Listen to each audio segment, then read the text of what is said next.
Case 1. The Commuter's Endless Tuesday, London, England, 2009. Marcus Whitfield was running exactly 4 minutes and 37 seconds late for his usual 7:42 train to Liverpool Street when he noticed something impossible. The businessman standing next to him on platform 3 was wearing the exact same navy tie with microscopic coffee stains in identical positions. The woman reading the Metro had turned to page 14 at precisely the same moment, and the announcement about delays on the Northern Line echoed through the station speakers using the exact same inflection, the same pause before mentioning engineering works. Marcus had lived this Tuesday morning before. Every detail was playing out with terrifying precision. The realization hit him during his third loop, when he watched the same pigeon land on the same yellow line at exactly 7:39 and 18 seconds. By the fifth repetition, Marcus was timing conversations to the second. The elderly man discussing his grandson's football match would mention the winning goal at precisely 7:41:22. The teenager with purple hair would drop her phone at 7:43:15, cracking the screen in the exact same pattern. Most disturbing was the accident. At 7:44:03, a 15-year-old girl in a green school uniform would stumble while rushing down the platform stairs. She would fall forward, her momentum carrying her dangerously close to the platform edge as the 7:44 express approached. Every single time, Marcus watched helplessly as station staff rushed to pull her back to safety, her face pale with shock, her knees scraped and bleeding. The loop reset at 7:30 a.m. sharp. Marcus would find himself back at the station entrance, his coffee still hot, his watch showing 7:30 exactly. 19 times he lived through this morning. 19 times he memorized every conversation, every announcement, every movement of every person on platform 3. On the 20th iteration, something changed. Instead of standing frozen as he had in every previous loop, Marcus positioned himself near the stairs at 7:43:50. When the girl began her rushed descent, he was already moving. His hand caught her elbow just as she started to stumble, steadying her before the fall could happen. She looked up at him, surprised, and said thank you. Time moved forward. The 7:44 express arrived and departed. Marcus boarded his usual 7:47 train, but something fundamental had shifted. Later, he learned the girl's name was Sarah Chen, and in every loop he had failed to act, she had been living through her own nightmare, aware of the repetition but powerless to change her fate until someone else intervened. Case 2. The Hospital Death Loop, San Francisco, California, 2013. Dr. Elena Rodriguez had been working trauma surgery for 8 years when she encountered a temporal impossibility that challenged everything she understood about medicine and reality. Room 314 contained a 28-year-old construction worker named James Morrison, who had suffered severe internal injuries from a scaffolding collapse. At exactly 3:47 in the morning, James would flatline despite every intervention Elena attempted. Then time would snap back to 2:15 a.m. like a broken film reel. The first death felt routine, if tragic. Construction accidents were common, and despite Elena's best efforts, some patients couldn't be saved. But when she found herself standing in the same position at 2:15 a.m., receiving the same emergency page, seeing the same patient with identical injuries, her medical training couldn't explain what was happening. By the third loop, Elena was documenting everything. James Morrison, 28 years old, 5 foot 11 inches, brown hair, construction worker for Bayside Development. Admitted at 2:03 a.m. with internal bleeding, possible ruptured spleen, 3 broken ribs. BP dropping steadily. Surgery beginning at 2:18 a.m., time of death 3:47 a.m. every single time. Elena tried everything across 11 iterations, different surgical approaches, alternative medications, calling in specialists who somehow always arrived at the exact same moments with the exact same recommendations. She performed the surgery faster, slower, more aggressively, more conservatively. Nothing changed. James Morrison died at 3:47 a.m., and time reset to 2:15 a.m. The breakthrough came during the 12th loop, when Elena stopped following standard protocol. Instead of focusing on the obvious injuries, she spent precious extra minutes examining areas that appeared undamaged. Hidden beneath healthy tissue, she discovered a tiny arterial tear in an unusual location, something so subtle that every previous examination had missed it.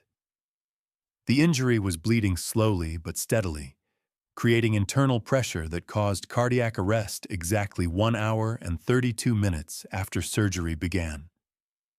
When Elena repaired the hidden tear along with the obvious damage, James Morrison survived. His vital signs stabilized at 3:47 a.m. instead of flatlining. Time continued forward.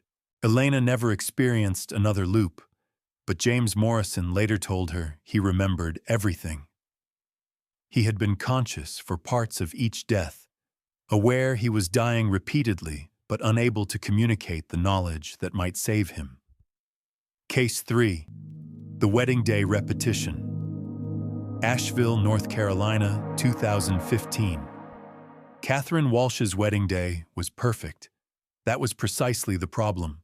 Everything unfolded flawlessly, from 6 a.m. until 11:47 p.m. Her hair fell into place effortlessly. The weather remained ideal. Every photograph captured exactly the right moment. The ceremony proceeded without a single mistake, and the reception ended with her grandmother's antique lace handkerchief perfectly positioned for the bouquet toss. Then Catherine woke up at 6 a.m. to her wedding day again. The second iteration felt like divine intervention, a chance to experience perfection twice. But the third repetition brought confusion, and by the fourth loop, Catherine was documenting every detail. Her dress hung in the same position. The florist arrived at 7:23 a.m. with identical arrangements. Her maid of honor spilled coffee on her blue dress at 8:15 a.m. and cleaned it with the same result. Most unsettling was the absolute predictability. Catherine could anticipate every moment, every conversation, every surprise. When her uncle would make his inappropriate joke during the reception, when her flower girl would trip during the processional, when her new husband would forget his prepared vows and speak from the heart instead. 7 times Catherine lived through her perfect wedding day. 7 times she exchanged vows with the man she loved, surrounded by family and friends, in a ceremony that was flawless in every detail. But perfection became a prison. She found herself desperate for something, anything, to go wrong. On the 7th loop, Catherine noticed something she had missed in every previous iteration. In the bridal suite, tucked behind her dress, was a small jewelry box that had belonged to her great-grandmother. Inside was a delicate silver necklace with a note written in fading ink. For my granddaughter's wedding day. May she remember that love grows not in perfection, but in choosing each other through imperfection. Catherine had been so focused on creating the perfect day that she had forgotten to include her family's history. The imperfect but meaningful traditions that connected her to generations of women who had faced uncertain futures with courage rather than control. When she wore the tarnished silver necklace during the 8th ceremony, it caught on her veil during the processional. The small imperfection, the tiny disruption of absolute perfection, allowed time to move forward. Catherine's wedding day became beautifully imperfect and more real than the 7 flawless iterations that had trapped her in a loop of her own making. Her own making. Case 4. The Classroom Hour.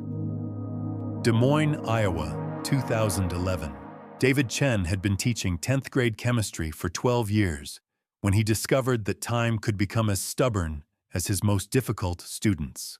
Period 4, chemistry began at 1:15 p.m. sharp, and for 27 consecutive iterations, it ended at exactly 2:05 p.m. when the bell released his students to their next classes.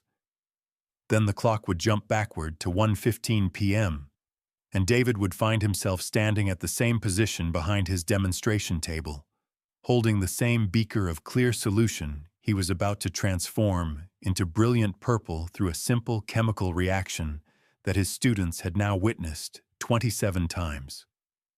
The repetition began on a Tuesday, when David was scheduled for his annual performance review immediately after fourth period. His principal, Mrs.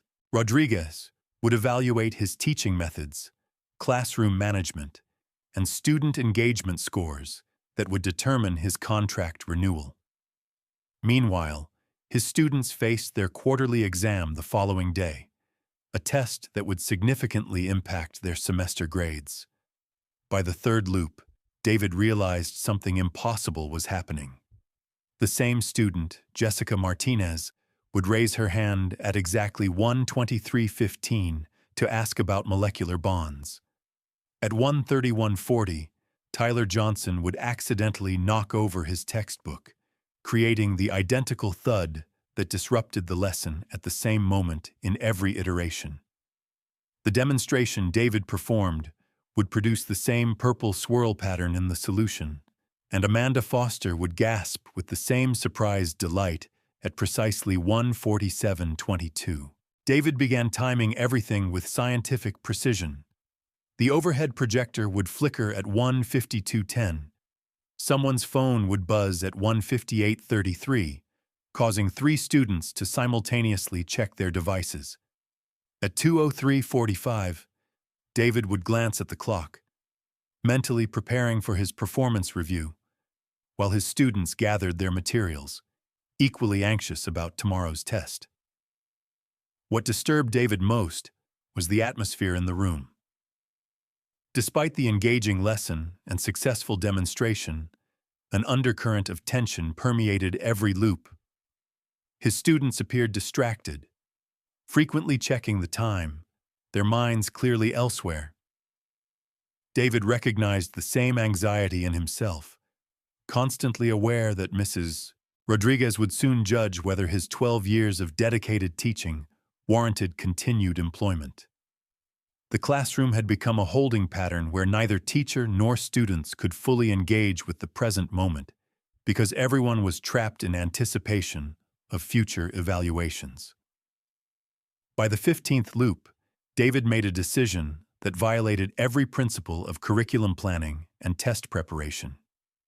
Instead of proceeding with the scheduled lesson about chemical reactions, he stopped mid-demonstration and asked his students a different question.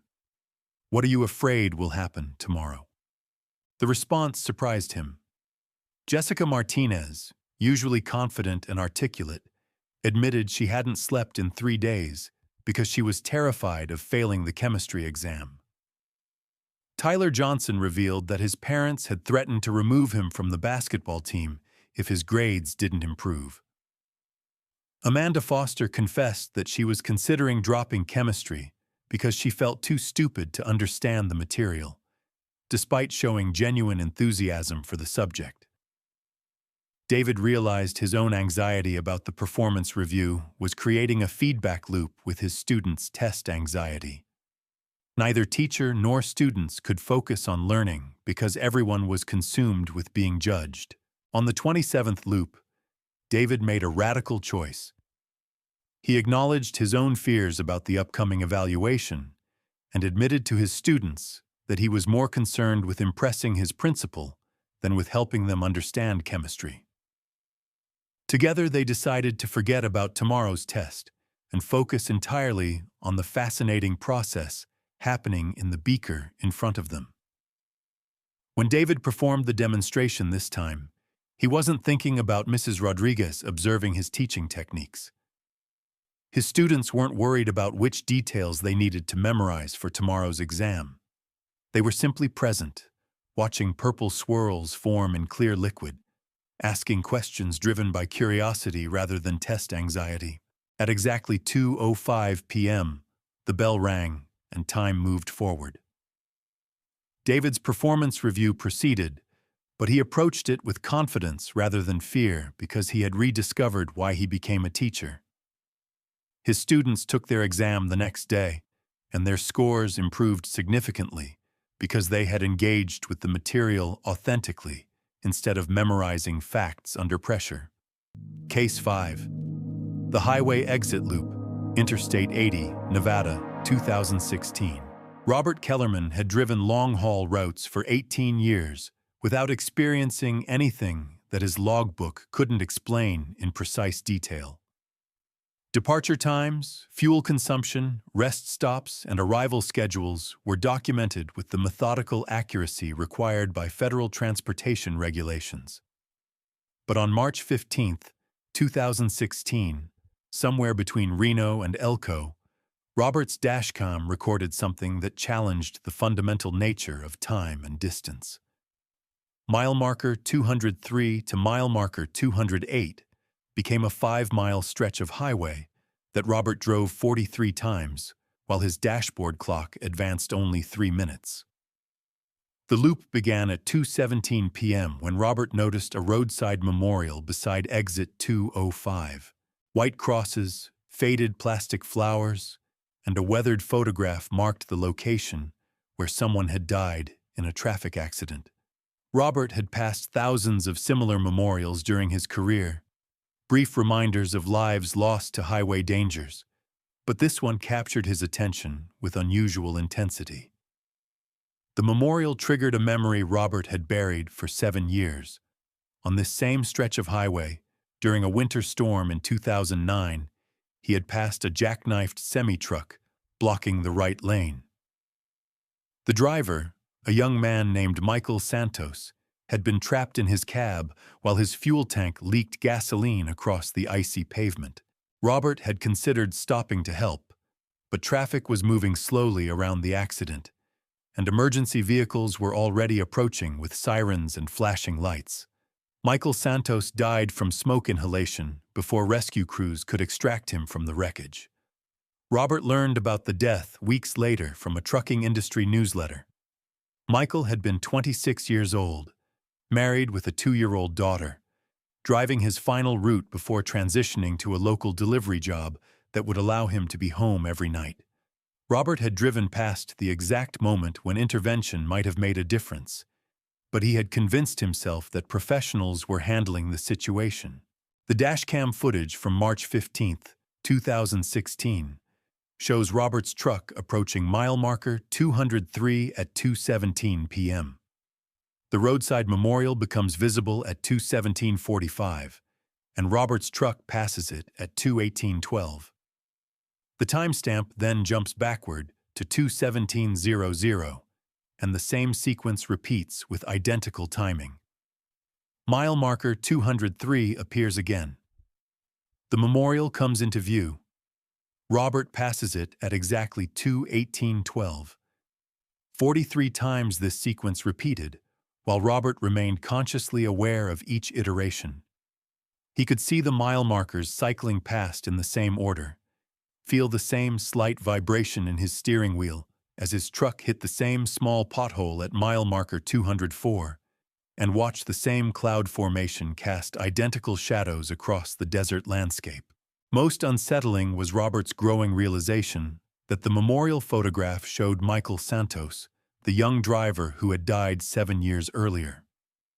The roadside memorial wasn't for a random accident victim. It was marking the exact location where Robert had failed to stop when someone needed help, and time was forcing him to confront that choice repeatedly until he acknowledged what he had avoided. During the 38th loop, Robert finally understood. He pulled his truck onto the shoulder beside the memorial at 2:18:05, 7 seconds before the reset point. For the first time in 43 iterations, time continued forward past 2:18:12, Robert spent 20 minutes beside the memorial reading Michael Santos's name aloud, studying the photograph of a young man with kind eyes and a hopeful smile, and acknowledging the life that had ended while he drove past, believing someone else would take responsibility. When Robert returned to his truck and continued driving, the highway stretched normally ahead of him. Mile markers progressed in sequential order. His dashboard clock advanced steadily forward. But Robert carried something different in his logbook entry for that day. A reminder that stopping to help, even when others might be coming, was never the wrong choice. Case 6. The Coffee Shop Morning. Seattle, Washington, 2014. Sarah Kim had perfected the opening routine at Grind Coffee to military precision. Unlock the door at 5:45 a.m., flip the sign to open, start the espresso machine, arrange pastries in the display case, and prepare for the morning rush that would begin with clockwork regularity when downtown office workers needed their caffeine fix before facing another day of meetings and deadlines. But on November 8, 2014, Sarah's morning routine became a temporal trap that repeated 8 times, each iteration ending with the same catastrophic spill at exactly 7:38 a.m. The sequence began normally. Sarah arrived at 5:30 a.m. to find everything exactly as she had left it the previous evening. The espresso machine warmed up with its familiar hissing sounds. The cash register displayed the correct opening balance. The first customers arrived at 6:15 a.m. with their usual orders. Large, dark roast for the construction worker heading to a downtown job site. Medium latte with extra foam for the nurse finishing her night shift at Swedish Medical Center. At 7:35 a.m., a graduate student named Marcus would enter carrying a worn laptop bag and order a double-shot espresso. He would select the corner table near the window, open his laptop, and begin working on what appeared to be an important document. At exactly 7:38 a.m., Sarah would approach his table carrying a tray of drinks for other customers. Marcus would look up from his screen at the precise moment Sarah stepped around his chair, and the collision would send 3 beverages cascading across his laptop keyboard. Then time would reset to 5:45 a.m., and Sarah would unlock the door again. By the third loop, Sarah was anticipating the accident. She tried different approaches, warning Marcus about the upcoming collision, taking alternative routes around his table, even asking him to move to a different location. But every intervention failed. Marcus would position himself at the same corner table, become absorbed in his work at the same moment, and look up with identical timing that guaranteed the devastating spill. During the 6th iteration, Sarah paid closer attention to Marcus's laptop screen. She glimpsed fragments of what appeared to be a graduate thesis about renewable energy systems, pages of research that represented months of work toward an advanced degree in environmental engineering. The document was filled with complex diagrams, detailed calculations, and innovative proposals for solar panel efficiency improvements. Sarah realized that Marcus hadn't backed up his work. The laptop contained the only copy of research that could contribute to solving critical environmental problems. But a simple coffee spill would destroy everything unless someone intervened to protect years of intellectual effort and scientific progress. On the 7th loop, Sarah approached the situation differently. Instead of trying to prevent the collision or warn Marcus about the danger, she observed more carefully.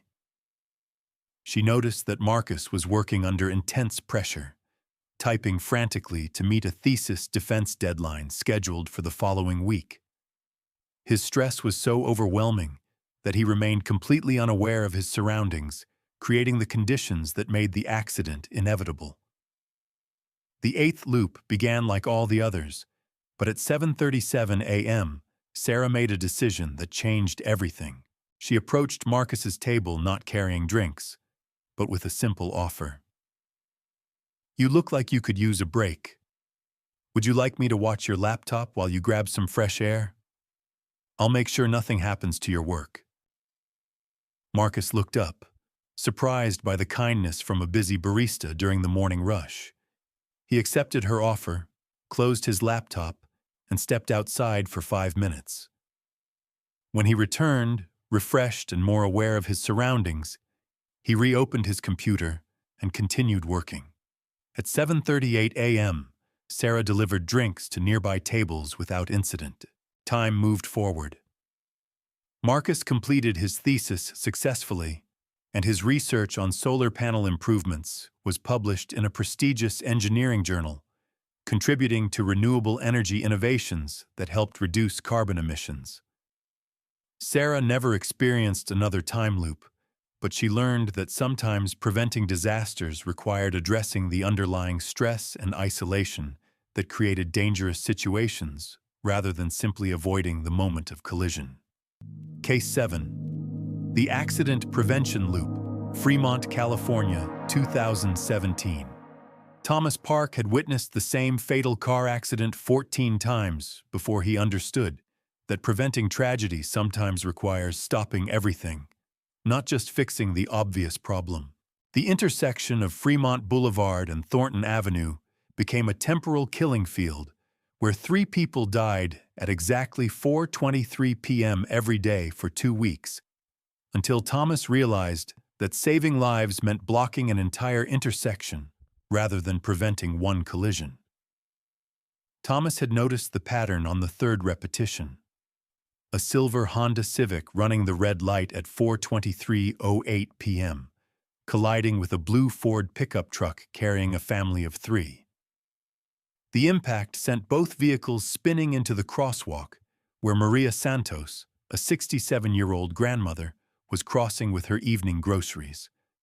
The physics remained identical every time: velocity, angle of impact, trajectory of debris. All 3 died within minutes. Then, Thomas would find himself standing at the same bus stop at 4:15 p.m., watching the same sequence of traffic lights, the same pedestrian crossing patterns, the same fatal choreography building toward 4:23:08 p.m. By the 7th loop, Thomas was timing everything with obsessive precision. The Honda driver, a 23-year-old named Derek Walsh, would receive a text message at 4:22:15 p.m. that caused him to look down at his phone just long enough to miss the light change.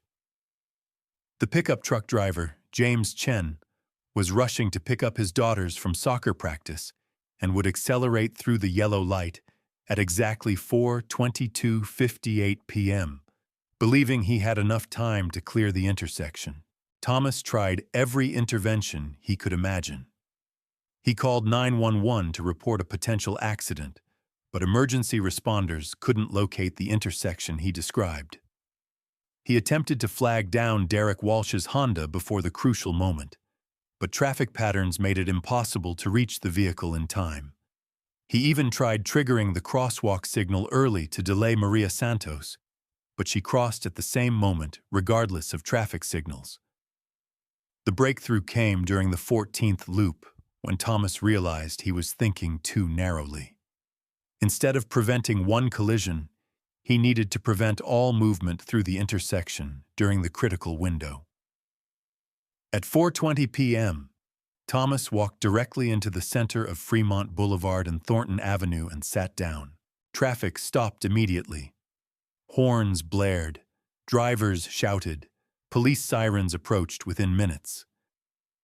But at 4:23:08 p.m., Derek Walsh was sitting motionless in his Honda, reading the text message that would have caused the accident. James Chen was stopped in his pickup truck, calling his daughters to explain he would be late. Maria Santos stood safely on the sidewalk, watching the unusual scene unfold. 3 people remained alive at 4:24 p.m. for the first time in 14 iterations. Thomas was arrested for blocking traffic, but the charges were dropped when intersection cameras confirmed his claims about preventing a collision. Derek Walsh, James Chen, and Maria Santos never knew how close they had come to dying. But Thomas learned that sometimes saving lives requires accepting responsibility for disrupting everyone's normal routine, rather than trying to fix problems invisibly. Case 8. The Restaurant Closing Shift. San Antonio, Texas, 2018. Angela Martinez had managed Los Compadres restaurant for 6 years, but she had never experienced a closing shift that refused to end. November 22, 2018, became a 12-hour nightmare that repeated itself 12 times, each iteration culminating with the same moral choice at exactly 11:17 p.m. The shift proceeded normally until closing time.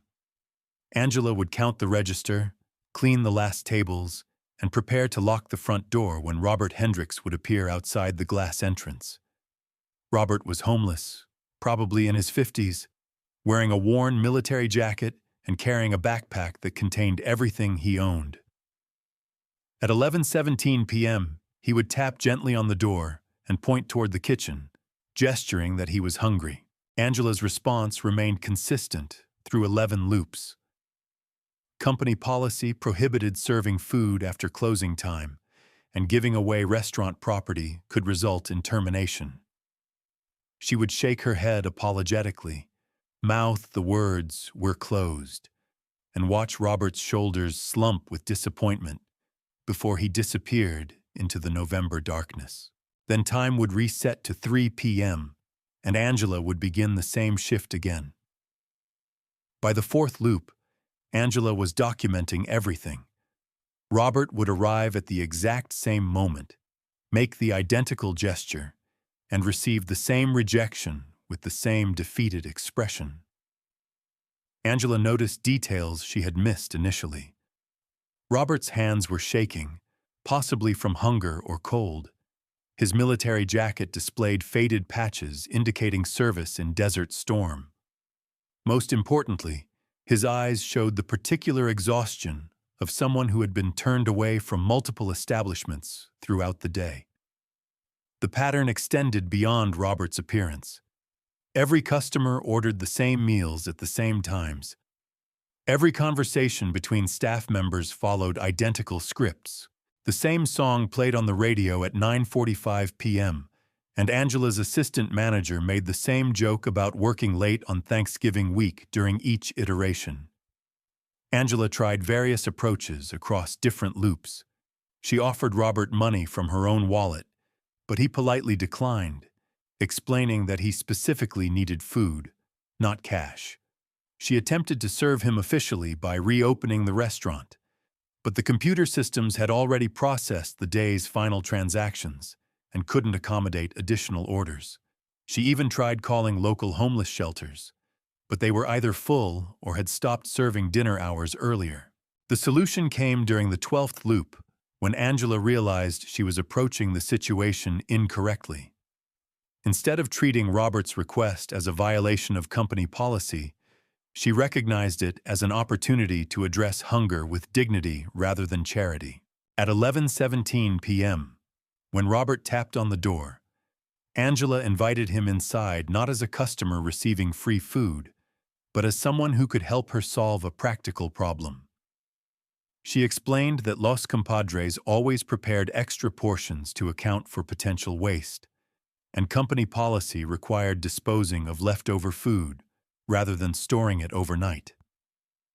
Rather than throwing away perfectly good meals, would Robert be willing to help her by taking the surplus food that would otherwise be wasted? She presented it as Robert doing the restaurant a favor by preventing food waste rather than receiving charity. Robert accepted gratefully, and Angela packed containers of rice, beans, and grilled chicken that would have been discarded anyway. The transaction preserved Robert's dignity while addressing his hunger through mutual benefit rather than one-sided assistance. At 11:18 p.m., time moved forward. Angela completed her closing routine and locked the restaurant at 11:35 p.m. But she had learned that solving problems sometimes required reframing situations to create solutions that honored everyone's humanity rather than simply following established procedures. Case 9. The Library Study Session. Ann Arbor, Michigan, 2019. Rachel Thompson and Michael Chen had dated for 3 years before their relationship ended in the spring semester of their senior year at the University of Michigan. 6 months later, they found themselves trapped in the same 90-minute study session at the Shapiro Library, reliving the same period from 7:30 p.m. to 9 p.m. 7 times, while struggling to complete their separate thesis research without acknowledging each other's presence. The loop began on October 15th, when both students coincidentally reserved study spaces in the same section of the library. Rachel was researching Victorian literature for her English thesis, while Michael was analyzing statistical models for his economics dissertation. They had carefully chosen seats at opposite ends of the reading room, maintaining maximum distance while accessing the same specialized resources they needed for their final projects. At 7:30 p.m., Rachel would enter carrying her laptop and a stack of 19th-century novels. At 7:35 p.m., Michael would arrive with his statistics textbooks and a notebook filled with equations. Neither acknowledged the other's presence, but the tension was palpable. Both students spent more time glancing across the reading room than focusing on their research, creating an atmosphere of unresolved conflict that made productive studying impossible. Each loop ended the same way, with a conversation they had been avoiding for 6 months. At 8:47 p.m., Rachel would pack her materials to leave early, frustrated by her inability to concentrate. Michael would glance up at that exact moment. Their eyes would meet briefly, and both would look away immediately. The unspoken words hung between them, like a physical barrier that made the library reading room feel suffocating, despite its spacious design. During the 7th iteration, Rachel made a different choice. Instead of packing her laptop at 8:47 p.m., she stood up and walked directly to Michael's study table. Without waiting for permission, she sat down across from him and said the words that had been trapped in both their minds for months. "We need to talk about what happened between us." The conversation lasted 13 minutes. They discussed the misunderstandings that had ended their relationship, acknowledged the hurt they had caused each other, and admitted that avoiding each other was preventing both from moving forward. At 9 p.m., when the study session would normally reset, time continued forward. They didn't reconcile romantically, but they found closure that allowed both to complete their thesis research without the emotional barrier that had been sabotaging their academic work. Case 10. The Small Town That Reset, Millbrook, USA. September 15th, 2020, was supposed to be an ordinary Tuesday in Millbrook, a town of 3,000 residents nestled in rural Ohio. Instead, it became the most documented case of collective temporal displacement in recorded history, with 47 residents independently reporting identical experiences of living through the same day multiple times. The loop encompassed the entire town from midnight to midnight, resetting with mechanical precision that affected everyone simultaneously. Unlike previous cases involving individual experiences, Millbrook's temporal anomaly demonstrated that time loops could affect entire communities, creating shared experiences that challenged the fundamental nature of reality itself. Margaret Foster, the town librarian, was the first to recognize the pattern. She noticed that the same patron returned the same books at exactly 10:23 a.m. for 3 consecutive iterations. The books were always 7 days overdue, the fine was always $3.50, and the patron always paid with exact change from a worn leather wallet. By the 4th loop, Margaret was timing the entire interaction, confirming that every gesture, every word, every pause occurred with identical precision. Dr. James Whitfield, Millbrook's only physician, documented medical appointments that repeated with disturbing accuracy. Mrs. Anderson's blood pressure reading was 142/89 at 2:15 p.m. in every iteration. Tommy Rodriguez's strep throat test came back positive at exactly 3:30 p.m. each time. Most unsettling was the emergency call he received at 6:47 p.m. about elderly Frank Morrison having chest pains. In every loop, Dr. Whitfield arrived at Morrison's house at 7:02 p.m. to find the patient stable but shaken. The pattern extended throughout the community. School principal Linda Chen watched the same food fight occur in the cafeteria at 12:17 p.m., initiated by the same student throwing the same handful of mashed potatoes that hit the same target. Police Chief Robert Davis responded to identical fender bender at the intersection of Main and Elm at 4:33 p.m., involving the same two drivers who provided identical statements about the accident. What made Millbrook's case unprecedented was the varying levels of awareness among residents. 17 people experienced full consciousness of the repetitions, documenting details with scientific precision. 23 residents reported vague feelings of déjà vu or unusual familiarity with daily events, but couldn't articulate specific memories of repetition. 7 residents remained completely unaware that anything unusual was occurring, living through each iteration as if experiencing it for the first time. The most disturbing aspect was the discovery that individual actions could break personal loops while leaving others trapped. Margaret Foster escaped her repetition on the 5th iteration when she closed the library early to visit her estranged sister, having a reconciliation conversation she had avoided for 2 years. But other residents continued looping even after Margaret's time moved forward. Dr. Whitfield broke free on the 7th iteration by finally admitting to his wife that his drinking had become a serious problem and asking for help finding treatment. Tommy Rodriguez's mother escaped on the 9th iteration when she called her ex-husband to discuss shared custody arrangements they had been postponing through legal battles. The town's temporal anomaly lasted 12 days in external time. But residents who experienced the full repetition lived through September 15th up to 34 times. Some never escaped the loop at all. Frank Morrison, the elderly man with chest pains, was found dead in his home on September 27th, having apparently experienced a fatal heart attack. Neighbors reported that his calendar showed September 15th circled in red ink, with tally marks indicating 31 repetitions. The most chilling discovery came from analyzing the town's surveillance footage.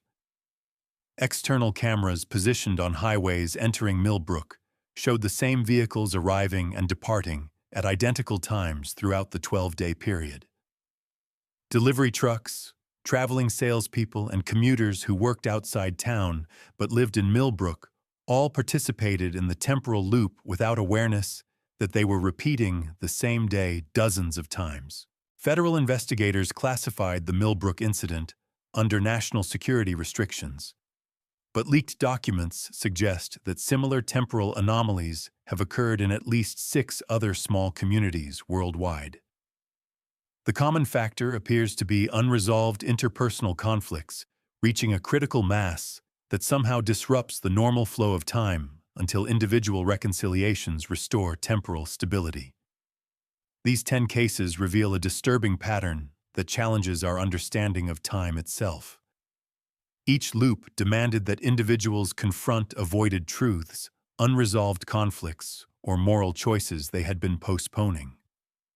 Time didn't trap these people randomly. It held them captive until they addressed the specific issues that prevented them from moving forward authentically. The implications are staggering.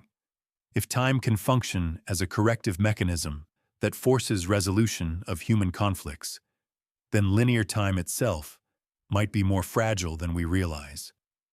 These documented cases suggest that temporal flow depends on human consciousness reaching certain thresholds of honesty, courage, and moral action.